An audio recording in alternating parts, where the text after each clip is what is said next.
متر رشيد يحيى زوفلاش اسقسينو غامزوارو غاف ثفرانيني دي تستون لي زيليكسيون بريزيدونسيال فغير كاني ميشتيني ذا مستان ذا بوغاتون غير غاديني ذا شو تساموليك غاف وعاود نتمنداو في ديلان ذو كوكول نوفمبر هدان. Vous savez, en ce qui me concerne, je considère cela comme un non-événement. Ce n'est pas quelque chose qui a une importance si grande que cela en Algérie. Depuis que l'indépendance a été conquise face au colonialisme français, il s'est imposé en Algérie, il s'est instauré en Algérie un régime dictatorial. Un régime dictatorial à caractère fondamentalement militaire, un peu policier, avec un parti unique, comme on le sait. Et évidemment, avec l'instauration de ce parti, il n'était pas possible à l'époque de développer des thèmes qui pouvaient ne pas être ceux qui étaient développés par le pouvoir. Il y a eu commencé des protestations et même des insurrections, mais le pouvoir qui a été instauré a été un pouvoir dictatorial. À partir d'un certain moment, on a commencé à considérer, face au développement de la situation en Algérie, mais aussi à travers le monde, que cette dictature ouverte, que cette dictature déclarée ne pouvait plus être maintenue, qu'il fallait apporter des changements. Mais on a considéré que si des changements devaient être apportés, ils ne pouvaient constituer qu'une façade, qu'en réalité, la dictature qui a été établie dès l'instauration, dès le début de l'indépendance, allait se maintenir, et c'est ce qui s'est produit. Ne croyez pas que nous sommes rentrés dans une ère de démocratie en Algérie. Nous ne sommes pas rentrés dans une ère de démocratie en Algérie. L'Algérie continue de vivre sous le régime de la dictature, avec une façade de démocratie, mais qui sert plutôt de voile. Il fallait cacher cette dictature qui continue toujours de s'exercer. Alors, les élections, on sait comment se font les élections en Algérie. Du vivant du colonialisme français, il y avait également des élections en Algérie. Eh bien, on faisait élire qui on voulait. En réalité, les élus étaient tout simplement désignés. Il y avait ce qu'on a appelé à l'époque les élections à la Neglen. C'était le gouverneur général qui s'appelait Nejlen. Je crois qu'il était socialiste d'ailleurs. Eh bien, les élections à la Nejlen, c'était des élections truquées. On faisait passer qui on voulait.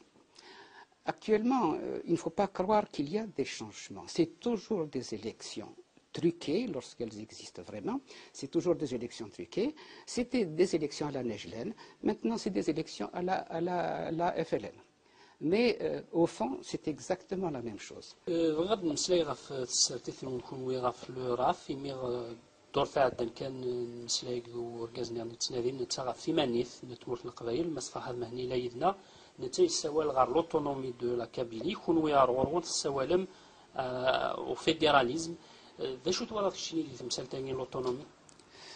Vous savez, en ce qui nous concerne, dans la définition de l'État fédéral qu'on a développé, il est question en bas d'États régionaux, juste au-dessus d'États nationaux, c'est-à-dire que l'élément berbérophone dans son entier se retrouve dans une communauté nationale qui existe objectivement, avec donc un État national. Et l'élément arabophone également, avec des régions avec quelques différences, des États régionaux, mais avec à la tête, les réunissant toutes, un État national de cette communauté berbère arabophone. Et au-dessus, un État central, certains l'appellent l'État fédéral, on l'appellera comme on voudra. Voici donc les trois éléments de ce fédéralisme dont nous avons parlé. Bon, donc dans le cadre de ce fédéralisme, il est évident qu'il existe des États régionaux et chaque État régional a la possibilité de défendre les particularités qui lui sont propres et les intérêts qui lui sont propres. Donc, de ce point, nous sommes absolument clairs. Mais nous avons tenu à ne pas poser le problème dans le cadre d'une région. Nous avons tenu à poser le problème à l'État dans le cadre de l'Algérie entière. Plus largement, nous l'avons posé dans le cadre de l'Afrique du Nord entière. Parce que toute l'Algérie, toute l'Afrique du Nord est berbère. Il n'y a pas d'arabe en Algérie. Il n'y a aucun arabe en Algérie. Il n'y a pas d'arabe en Afrique du Nord. Il n'y a aucun arabe en Afrique du Nord. Il n'y a que des berbères. Certes, il y a eu des éléments qui sont venus de l'extérieur. Et parmi eux, il y a des éléments qui sont arabes. Ceux qui ont fait la conquête, comme ceux qui sont venus par la suite avec les Beni Hillel et les Beni Sulaym. Un peu plus tard, je crois que c'est au XIIe ou au XIIIe siècle. Mais vous savez, les premiers étaient venus sans leur famille. Ils ont été absorbés immédiatement par l'élément berbère.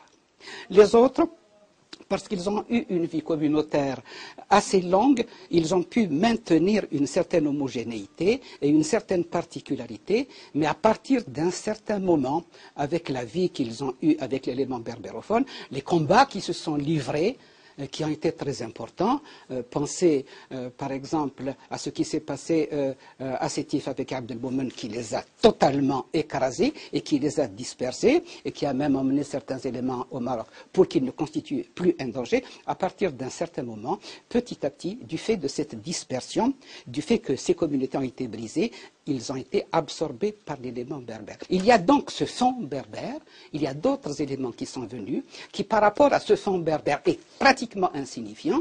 Il y a certains historiens qui se sont penchés sur la question, eh bien, ils ont établi, et tout le monde est d'accord actuellement pour dire qu'ils constituent à peine le 5e de la population nord-africaine.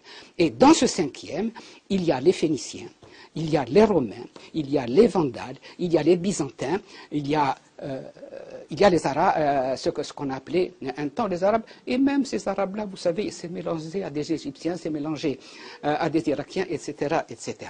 Ils sont peu nombreux par rapport aux 5%. L'Algérie a absorbé tous ces éléments, l'Afrique du Nord a absorbé tous ces éléments-là. On ne peut pas dire qu'il y a des Arabes, comme on ne peut pas dire qu'il y a des Italiens en France ou des Français. Il y a des Français. Mais aujourd'hui, ويلي قارنا سيقول تنعم في مانيث في الأوتونومي قارنا شكل ثامي وين تمورت الجزائر شويناها في نظاميا وهنا في الدنيا كما تمورت القبائل دنت كان تنعم واحد السنين جانب غانتيمون انتشار. Alors il ne faut pas oublier un homme politique. Un homme politique digne de ce nom doit regarder les choses en profondeur. Il doit étudier les choses en profondeur. Il doit étudier la société en profondeur, sa société en profondeur, en dégager des solutions, des objectifs et élaborer ensuite une stratégie pour savoir comment il faut y parvenir. En Algérie, je dis encore une fois, il n'y a pas d'Arabes, il n'y a que des Berbères, fondamentalement que des Berbères. Il fut un temps, mais c'est le propre de tous les pays. L'Algérie était faite de clans, elle était faite de tribus, elle était faite de confédérations de tribus. Mais du fait d'un événement extérieur, tout cela a été balayé. Toutes les frontières intérieures ont été balayées, toutes ces frontières tribales, toutes ces frontières féodales ont été balayées et une sorte d'unité s'est faite à l'échelle de l'Algérie entière. Et petit à petit, il s'est fait des échanges excessivement importants. Et ça a donné ce qui est devenu l'Algérie par la suite. Mais en définitive, pour être plus clair, qu'est-ce que ça a donné? Ça a donné deux communautés nationales. La communauté berbère-berbérophone et la communauté berbère-arabophone. Mais elles sont toutes les deux berbères. Et on doit élaborer une politique qui concerne tout le monde. On doit se placer sur le terrain de l'unité, mais de l'unité dans la diversité. On nous reproche d'être des diviseurs. Les diviseurs, ce sont les partisans de l'Algérie arabe qui cherchent à nous diviser. Nous sommes pour l'unité de tous les Algériens qui sont ethniquement frères, qui sont culturellement, fondamentalement frères, qui ont des différences au niveau de la culture, mais maigres, et surtout au niveau de la langue, mais la langue n'est pas faite pour nous séparer. J'ajoute, en ce qui concerne la langue arabe en Algérie, l'arabe algérien, c'est une langue qui originairement est venue d'Arabie, avec ses caractéristiques propres. Mais au contact de l'Afrique du Nord, elle s'est nord-africanisée, elle s'est algérianisée, elle s'est berbérisée, au point que, j'ai eu un professeur, et j'en ai parlé dans un de mes ouvrages qui n'est pas encore terminé, au point que on a eu tendance à confondre l'arabe algérien à la langue berbère, évidemment considérée avec condescendance et avec mépris. En Algérie,